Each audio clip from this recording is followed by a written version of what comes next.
Did you really think I wouldn't find you, Bonnie? Calloused hands locked around both her upper arms before she could pull a single breath into her lungs.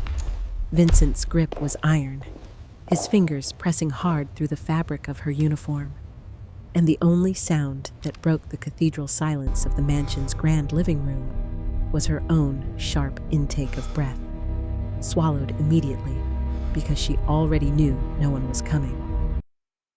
She didn't scream. Then a hand, steady, unhurried, and heavier than consequence, settled onto Vincent's leather-clad shoulder from behind. "Release her."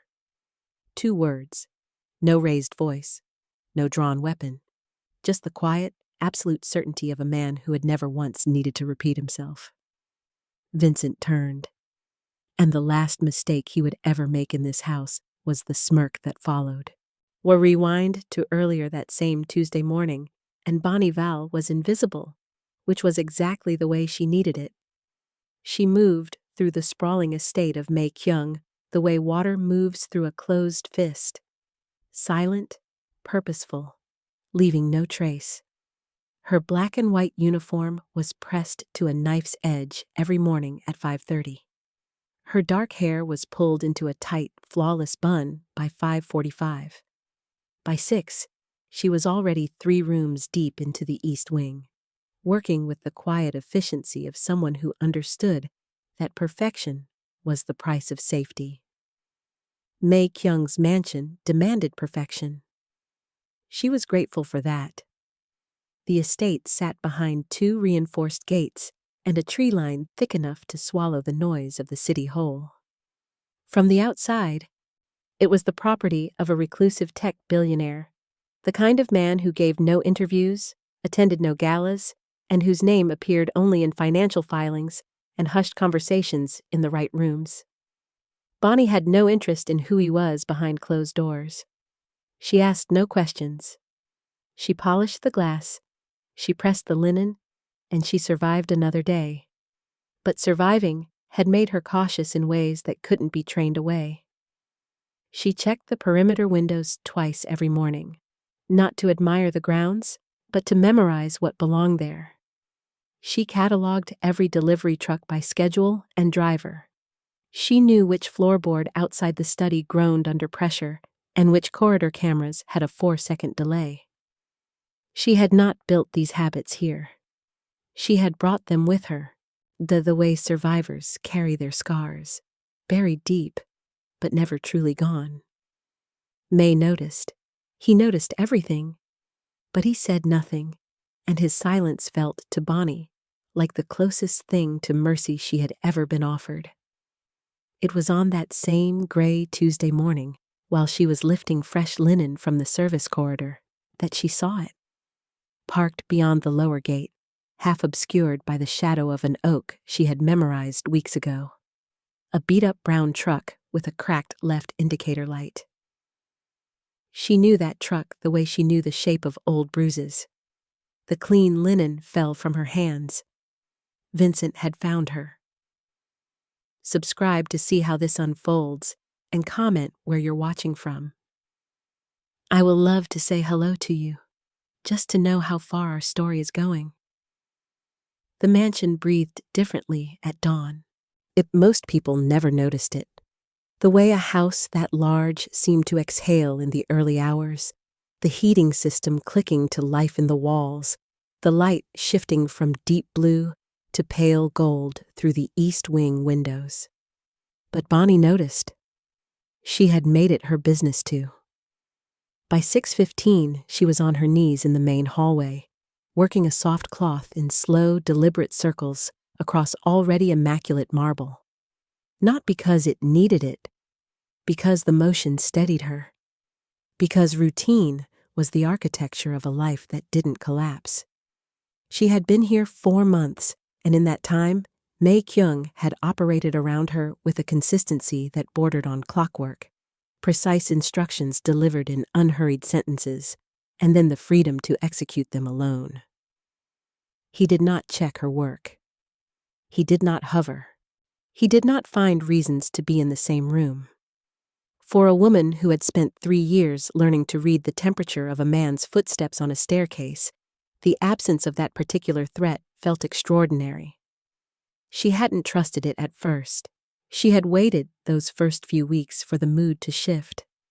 For the version of him that appeared after midnight, or after whiskey, or after a bad day. That version never came. What came instead was the same man, always, controlled, cold, and entirely indifferent to her as a person. It was the indifference that had finally let her sleep. The mansion itself matched him in every respect. The ceilings were high enough to make sound travel strangely, carrying whispers across rooms like rumors. The furniture was spare and precise. Dark wood, clean lines, nothing soft or unnecessary. Art hung on the walls that Bonnie had learned not to look at too closely, because some of it made her feel like she was being watched back.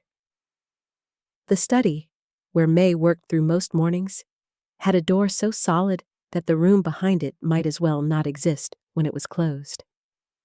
She moved through all of it like a current through still water. She knew every camera angle, every creak in the flooring, every pattern in the staff rotation. She knew the delivery window ran Tuesdays from 7:40 to 8. Produce from the Valle, linen returns from the dry cleaning service, packages admitted through the service gate automatically when the van's transponder pinged the receiver. She knew it not because anyone had briefed her, but because she had watched, and listened, and cataloged, the way a person does when safety is something they have had to construct piece by piece rather than inherit. She finished the hallway and moved toward the service corridor to collect the morning's linen from the returns basket, pausing at the narrow row of windows that looked out onto the estate's south grounds. The grounds were immaculate. Dark stone path, shaped hedges, security lighting that came on at dusk with the reliability of a heartbeat. Beyond the hedges, a tree line. Beyond the tree line, the lower gate. She looked. It was part of her scan, one of 20 visual checkpoints she moved through each morning without naming them as such. And then she stopped moving entirely. Her hands, already reaching for the linen basket, went still. The cold that moved through her chest was not the cold of the corridor or the morning air seeping under the service door. It was older than that. It lived in the place just beneath her sternum, and it knew that truck the way her body knew danger before her mind could catch up. Brown. Battered. A crack running diagonally across the left indicator casing that she had watched Vincent refuse to fix for 2 years because he didn't see the point in fixing things that still technically worked. The truck was parked just beyond the lower gate, half inside the shadow of the oak, angled in a way that said he had rolled to a stop slowly. Deliberately. The way a person parks when they don't want to be noticed. Her lungs stopped cooperating. She pressed herself back from the window. Not dramatically, not in a single panicked movement, but in the way she had learned to retreat, incrementally, without drawing attention to the retreating. Her back found the wall. She focused on the texture of the plaster behind her, rough beneath her palm, real and present and here. She counted her exhales. 4 seconds out, hold, 4 seconds in. Her vision had narrowed to a tunnel, and she worked to widen it mechanically, the way a person reboots a machine. He had found her. She had been so careful. She had paid in cash for the agency placement. She had used a different surname on the initial form. She had not touched her old phone, had not contacted anyone from before, had not made a single error she could identify. And still, somehow, Vincent Lyons had found her. Because he always did. That was the thing people who had never been hunted didn't understand. It wasn't about being careless. It was about being chosen as a target by someone with nothing but time and obsession, and the absolute, unshakable belief that you belonged to him. She stayed against the wall for a full 3 minutes. When she peeled herself away, she was already calculating. May was in a morning call. She had seen the light on under the study door at 5:50 and heard the low, indistinct cadence of a voice, which meant he would be occupied for at least another hour. The 2 estate staff who managed the grounds were working the north side today. The security system ran on a rotating automated schedule she had memorized because knowing it was the same as knowing the layout of a room she might need to run through in the dark.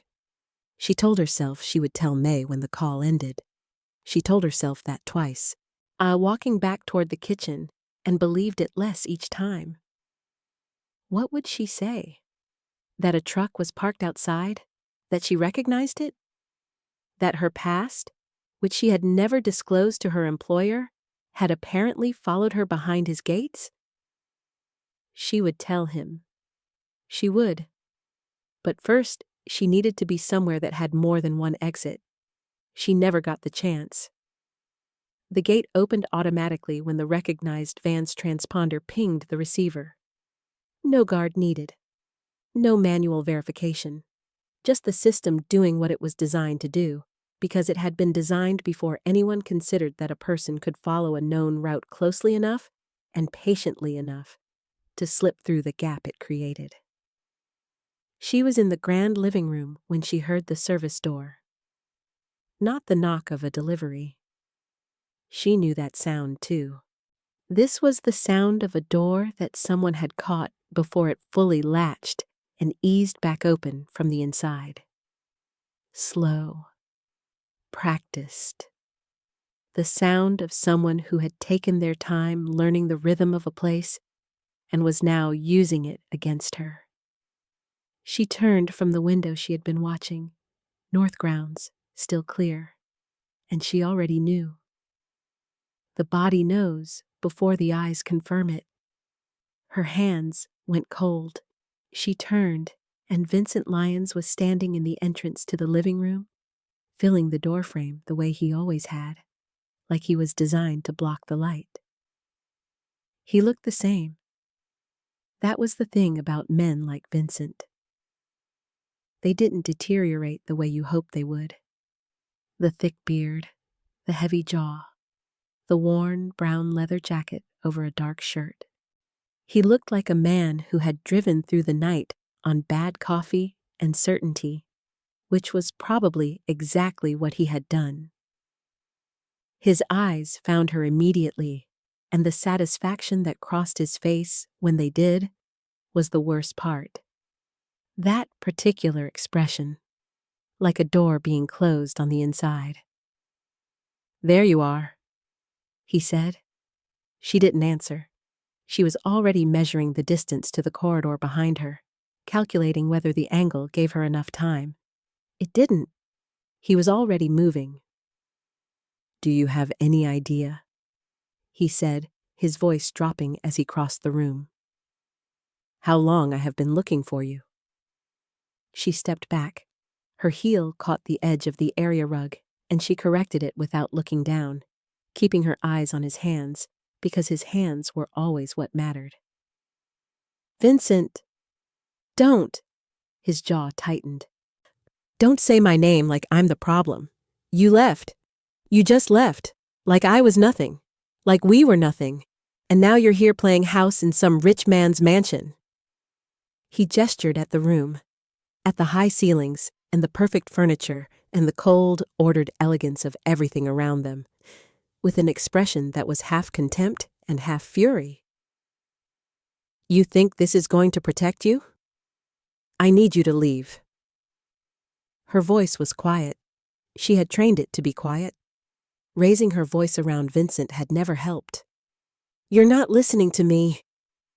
He moved faster than she anticipated, crossing the last of the distance before her feet could reroute, and both his hands locked around her upper arms with a grip she felt to the bone. His fingers pressed hard into the sleeves of her uniform, that black and white uniform she had pressed that morning at 5:30, which now felt like something she'd been wearing in a different life. "You are coming with me. Do you understand? We are going to walk out of here, and you are going to get in the truck, and this little disappearing act is finished. Let go of me. She pulled. His grip didn't shift. He had always been strongest when he thought he was right. And right now, he believed absolutely in his own righteousness, in the logic that she was his, and he had come to retrieve what was his. Don't make this embarrassing, he said. She stopped pulling, not because she had given up, but because she had heard something. Or rather, she had not heard something. The faint ambient noise of the house, the HVAC, the distant hum of electronics, the subtle mechanical breathing of a large occupied building, had altered.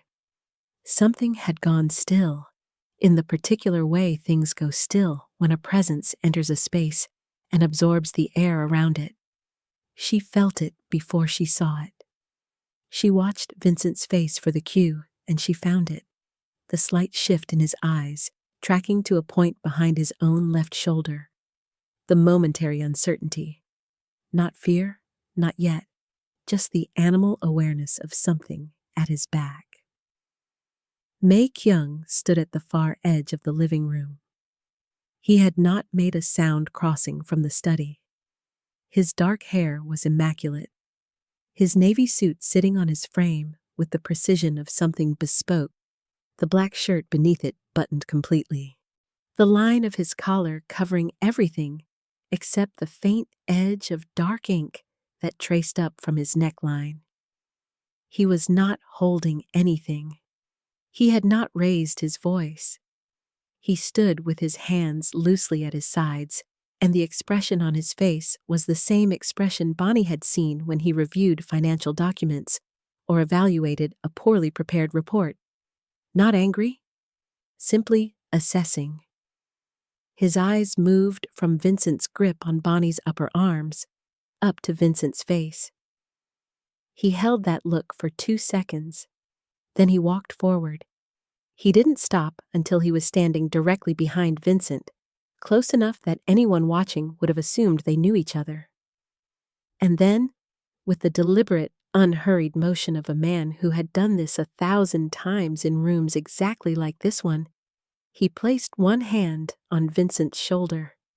Not grabbing, not yanking, just a hand, resting there, heavy with implication. Vincent went very still.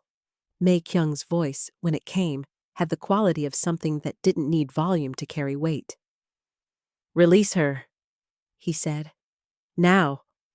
Vincent's grip on Bonnie's upper arms didn't break, but she felt it shift.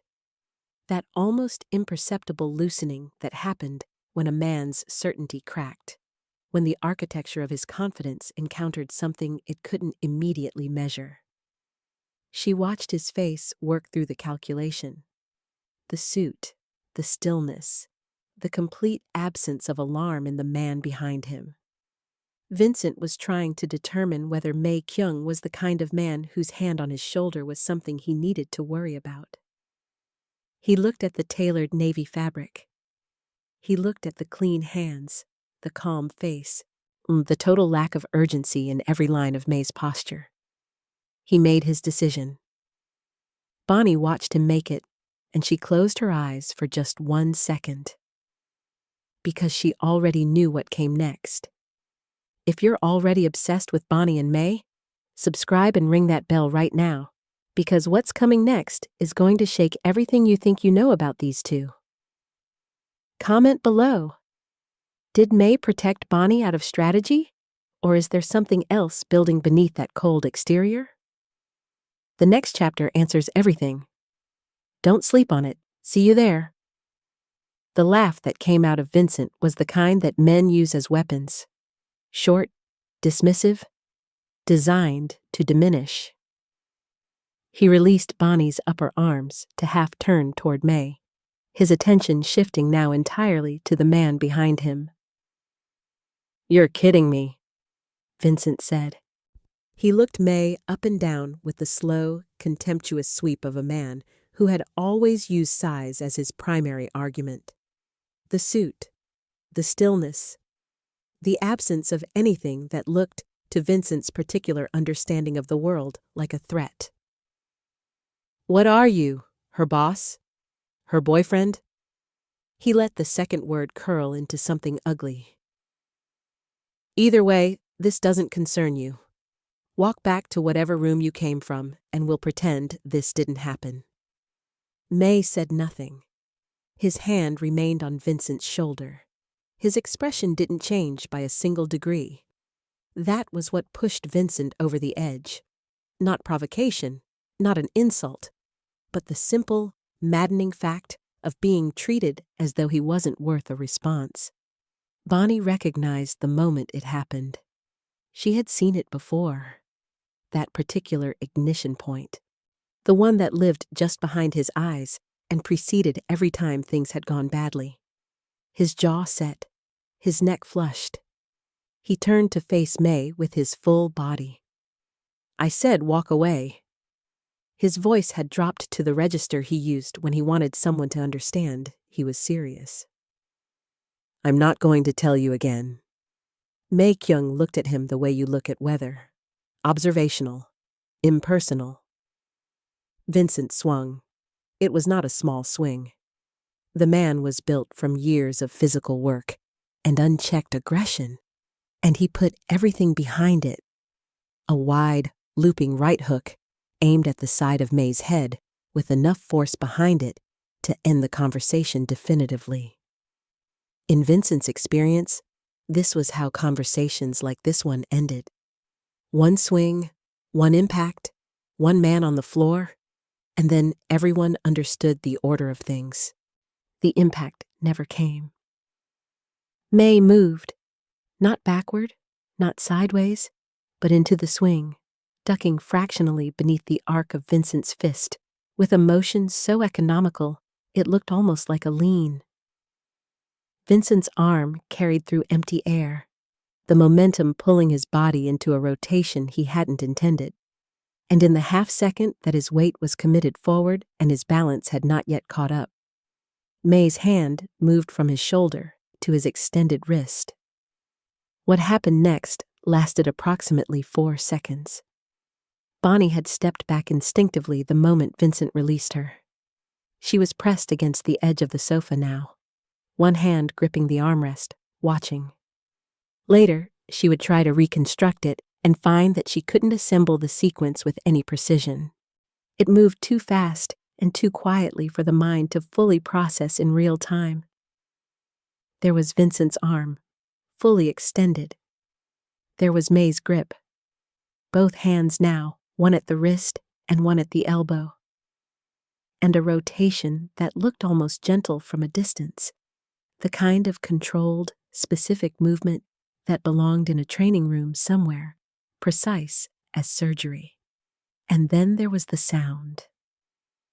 She had heard sounds like that before, in a clinical context, had once watched a nature documentary about the kinds of force the human body couldn't absorb.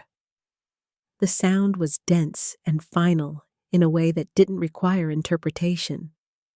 Vincent's scream was immediate and total. The sound punched out of him from somewhere beneath comprehension. His knees hit the marble floor, and he folded forward, cradling the arm against his chest with his other hand. His face white and contorted, the aggressive certainty that had carried him through the service gate and across the living room completely evacuated from his body in a single second. He was trying to get up. His legs were working at it, one knee pushing against the floor, jaw clenched against the pain, because men like Vincent did not accept that the ground was where they belonged. May watched this with the same detached attention he had given the entire encounter.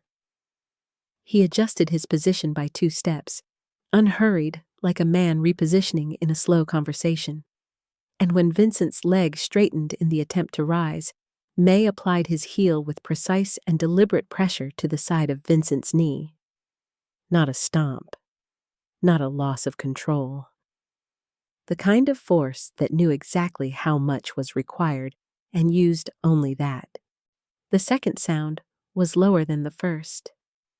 Vincent went back to the floor and did not try to get up again.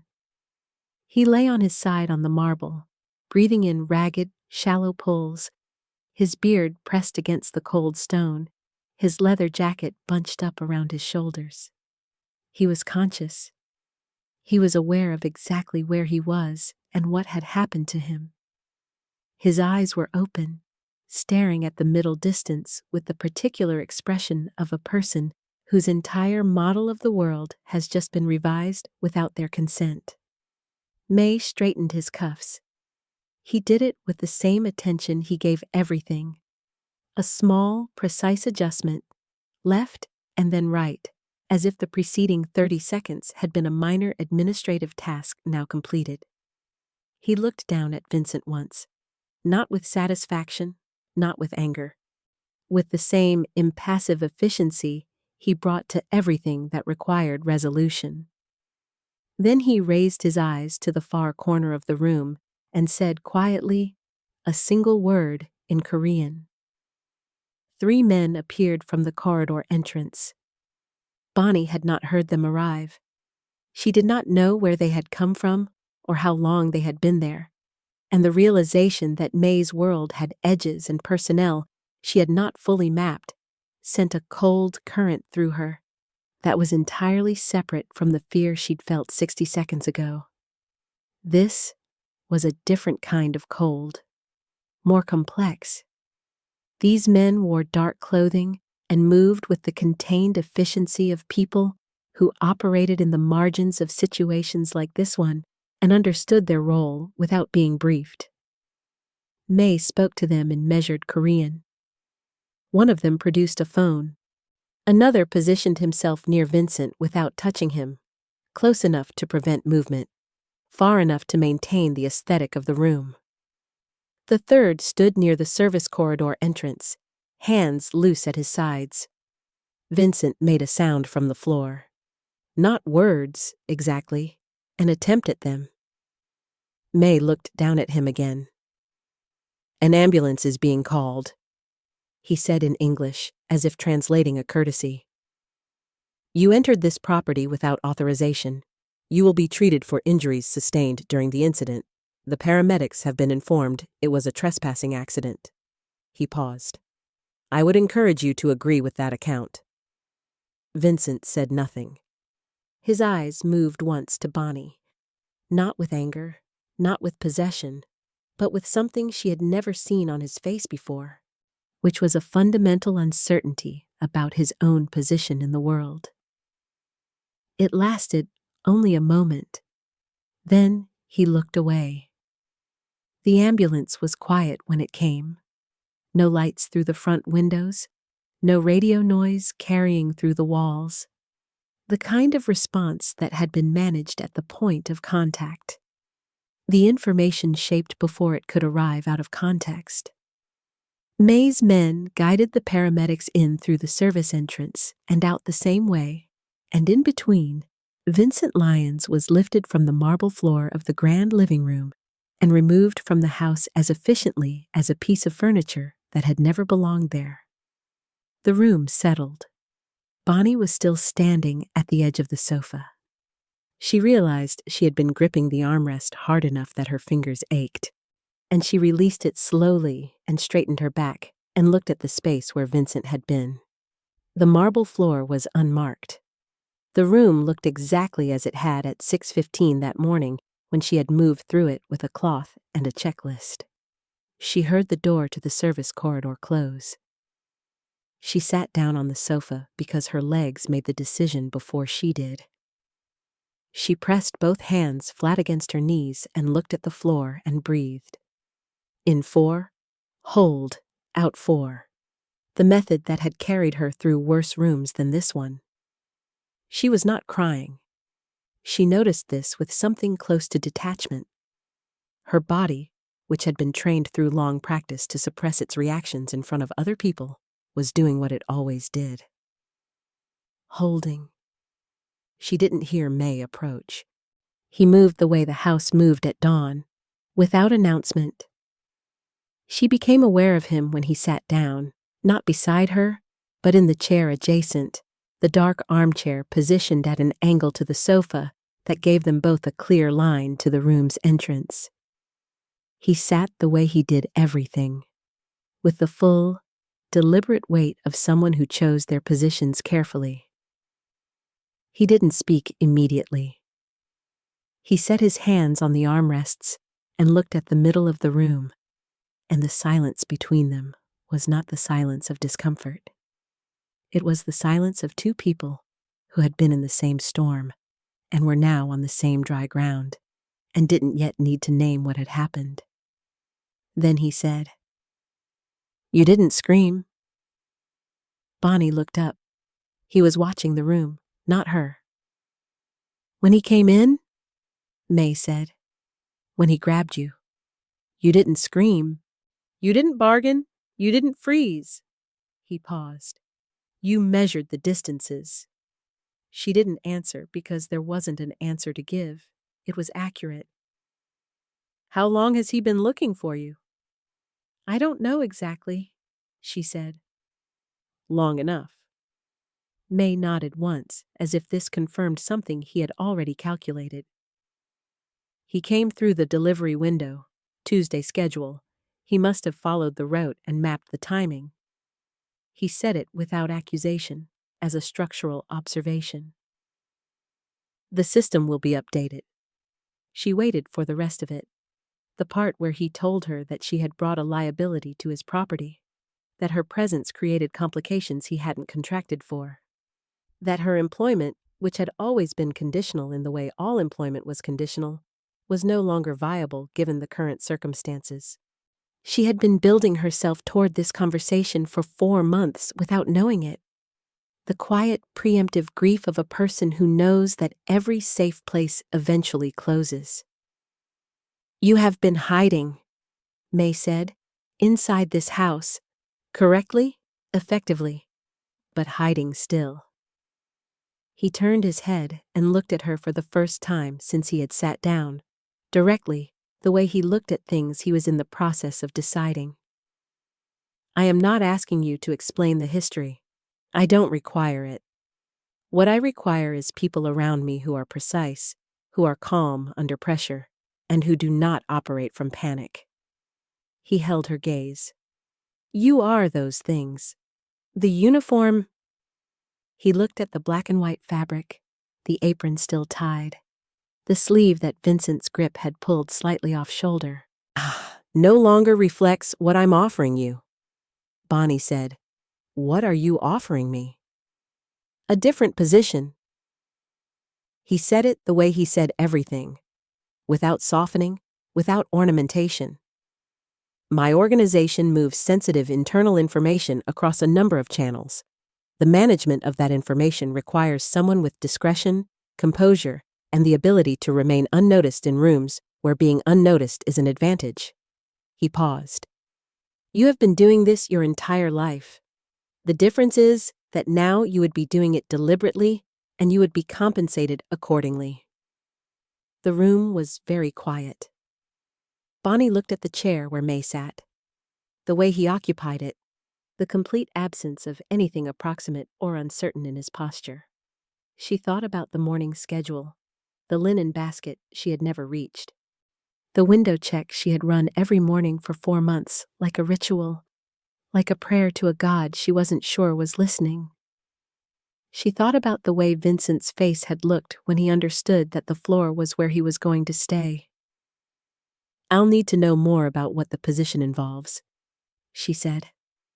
Something crossed May's face. Not a smile, something adjacent to one, a fractional adjustment that acknowledged, without announcing, that she had given the correct answer. Not yes. Not relief. A negotiation. He had not wanted someone who said yes out of gratitude. He had wanted to see whether she was capable of a response that came from assessment rather than emotion. "Of course," he said. She stood up from the sofa. She untied the apron first. The strings came loose with 2 clean pulls, and she folded it with the automatic precision of 4 months of habit before she realized what she was doing and stopped. She held the folded apron in her hands for a moment, looking at the pressed white cotton, the creased center, the small embroidered crest of the household along the hem. She set it on the sofa cushion beside her, rather than carrying it with her. May watched but said nothing. She reached up and pulled the pins from her bun, one at a time, setting each one on the sofa's arm, until her hair came down around her shoulders in the way it had not done inside this house at any point in 4 months. She smoothed it back from her face with both hands and straightened her spine. The maid's uniform was still on her body. She would not burn it dramatically in the fireplace. She was not built for the dramatic. Had learned long ago that grand gestures required a security she was only beginning to locate. But the apron was on the sofa. Her hair was down. She was standing straight in a room where 30 minutes ago she had thought she would lose everything, looking at a man who had broken the most persistent thread of her life with 4 seconds and 2 precise movements, and hadn't mentioned it since. She was not the same person who had pressed her back against the plaster wall that morning and counted her exhales. "When do we start?" she said. May stood. He adjusted his cuff, left, then right, the same small motion as before, and turned toward the study. "We already have," he said, without looking back. She followed him out of the living room, through the corridor, past the window where she had run her morning perimeter check every day for 4 months. She did not look at the gate as she passed. The oak tree was still there, and the gravel approach, and the ordinary morning light falling across the grounds, as though nothing had shifted. But everything had shifted. The apron stayed on the sofa. No one moved it for the rest of the day, and by evening, it was gone. Folded away by hands she didn't see, into a place she wouldn't look for it, because she wasn't going back to retrieve it. She was already somewhere else. Can May Kyung trust the woman he just pulled from the wreckage of her past? Or has someone been studying Bonnie long enough to wear her face? And what is the real secret that made her worth hunting down in the first place? Smash that subscribe button and turn on notifications, because what's coming will flip everything you thought you understood about these two.